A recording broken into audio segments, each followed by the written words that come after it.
What's up YouTube? Matt Laird here, and today I'm going to be talking about my 30 days with the Pixel 3.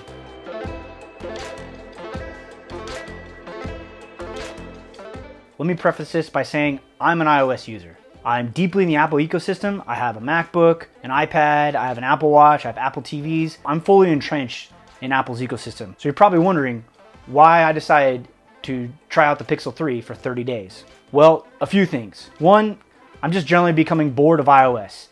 I felt like Apple's design, both software and hardware over the last couple years, has gotten kind of stale. The iPhone X was definitely something unique and different, but I was really disappointed that the XS pretty much just mirrored the iPhone X. And really, to be honest with you, if I could go back, I probably wouldn't have upgraded the XS because I didn't see much of a difference between the X and the XS. So I decided I want to give this guy a try and see if maybe this could jumpstart my love for smartphones and trying out new technology and really check out this camera. So let's get started with the review. The size of the Pixel 3 is really nice. I can do anything one-handed, which is one of the reasons why I have a XS and not a XS Max. I like the fact that the Pixel 3 is actually a much narrower phone than the iPhone XS, which makes it much easier to reach across that screen and touch the edges and be able to reach to the top. Another thing that surprised me as well was how light this phone is. And when you hold the Pixel 3 and the iPhone XS in the same hand, you could definitely feel the weight difference.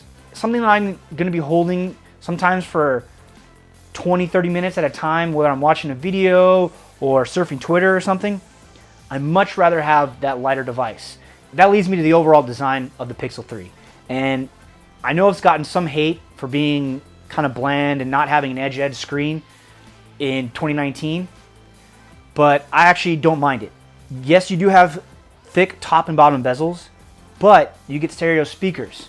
It's also got a very unique look to it. And when I see another Pixel out in the wild with somebody else using it, I know right away, hey, that's a Pixel, which I think is actually really nice. The other thing is I like the frosted glass back. I think it's just got a really nice premium touch to it. It doesn't feel as, to me, it doesn't feel as slippery as glass and gives it a little bit of a grip to the phone. And then the last thing that people I know have been complaining about is that there's no headphone jack at the bottom. For me, since the iPhone got rid of the headphone jack with the iPhone 7, I've actually gotten used to it. I think a good, decent pair of Bluetooth headphones can go a long way nowadays, and to be honest with you, I prefer not having wires. I will take a hit in sound quality for not having wires. Honestly, it's fine. It's not a great screen, but it's not a terrible screen. It's kind of in the middle. And really, to be honest with you, the only times I ever really noticed that, oh yeah, this screen isn't all that great, is when I had a phone like my XS right next to it where I could compare. I do like that you can adjust the screen coloring to your liking. So there's 3 different modes. So there's natural, boosted, and adaptive. Me personally, I prefer the natural look. I don't like that oversaturated look of some phones, namely Samsung screens. While it can be nice, at times when you're watching video, it really distracts me. But like I said, the screen is sharp, it's vibrant, it's got good viewing angles, and honestly, at the end of the day, it doesn't bother me at all. Now with those bezels on top and bottom being so thick, you do get front-facing stereo speakers. And honestly, I love them. I put together this comparison of the iPhone XS speakers and the Pixel 3 speakers side by side. Let me know in the comments down below what you think.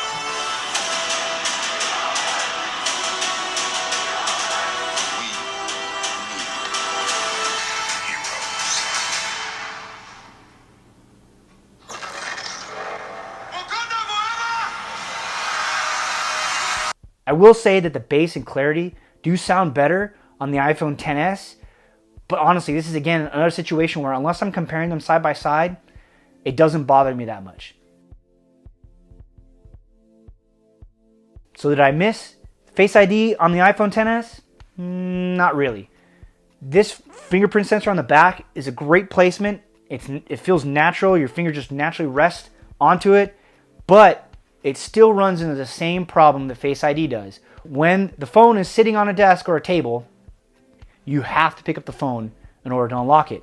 Now, Google put something in the software that I think is fantastic and that Apple really needs to copy on the next version of iOS, and that is enabling trusted places or devices. Let's say you're on your home Wi-Fi. You can set that home Wi-Fi network as a trusted place. So therefore, you don't actually have to use the fingerprint sensor to unlock your phone. You can just swipe to unlock it, and it'll unlock automatically. Also, it can detect when it's on your person or on your body and you're using it to unlock the phone. I would say in my 30 days with the Android Pie operating system, it is just as snappy as the iPhone. That being said, there are still a lot of features about Android Pie that I really like and a few that I don't. So the first thing that I don't like is the gesture navigation. It definitely takes a little bit of getting used to, and it's not as intuitive as the iOS gesture navigation on the iPhone 10 and 10s. I think Google has the right idea of moving away from the 3-button system to gestures, but there's a lot to be desired here. I just don't think it's very smart to have the same gesture to go into the multitasking interface as well as when I'm trying to pull up the app drawer. The other part of the gesture navigation is switching between apps using the gestures. It's not as polished as the iPhone is, and something that Google definitely needs to address, because holding down and swiping all the way to the right to move through different apps, you start to run out of room.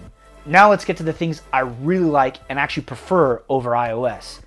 The first thing is notifications. I love the way Android does notifications. Not only are notifications grouped together, but they're easily actionable.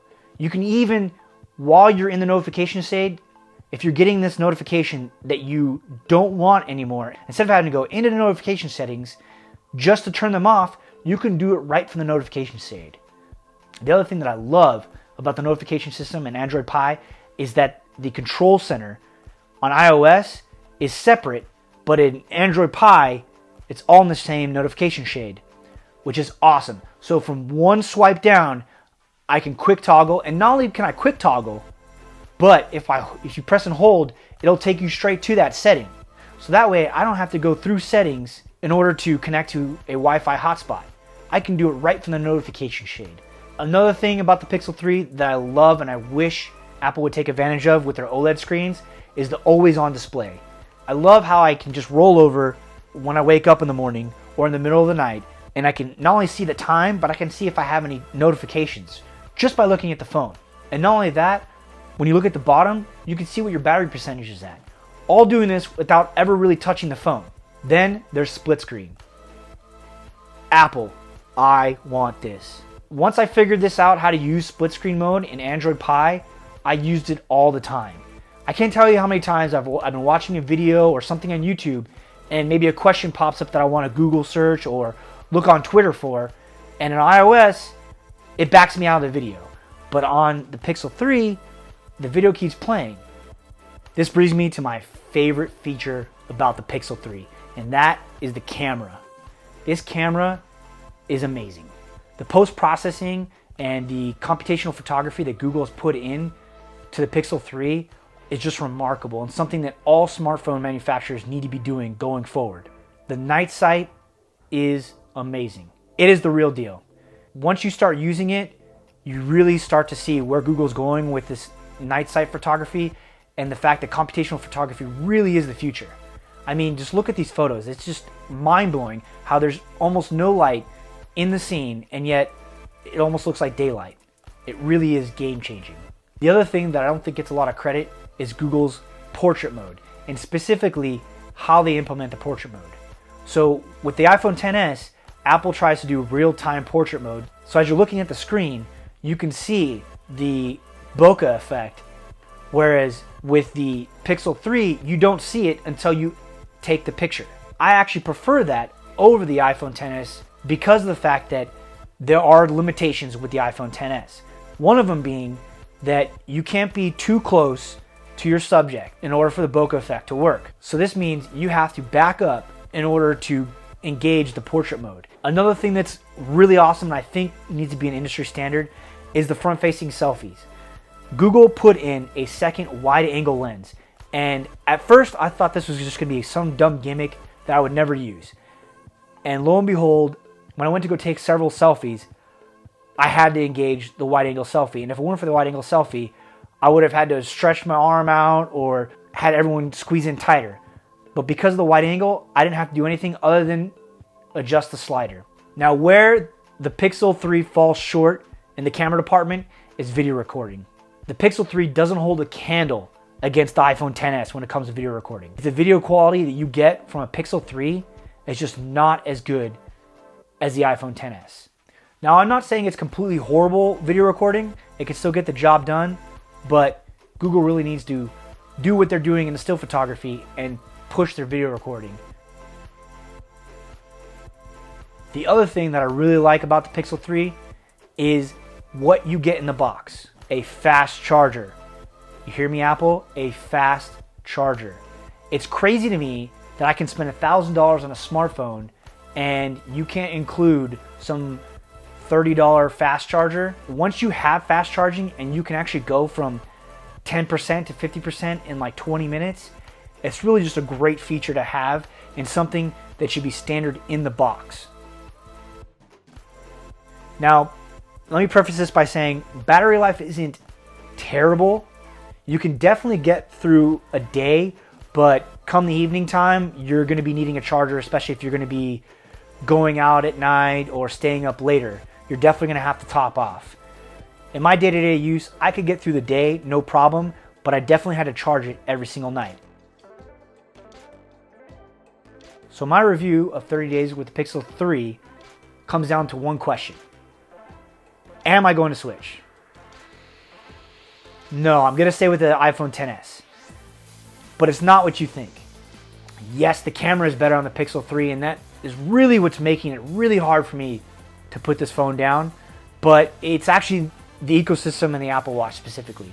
Like I said though, it is really hard to give up this camera. Every time I take a picture with the iPhone XS, I feel like I die inside.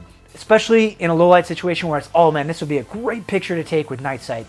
Oh wait, I don't have night sight. Let me know what you think.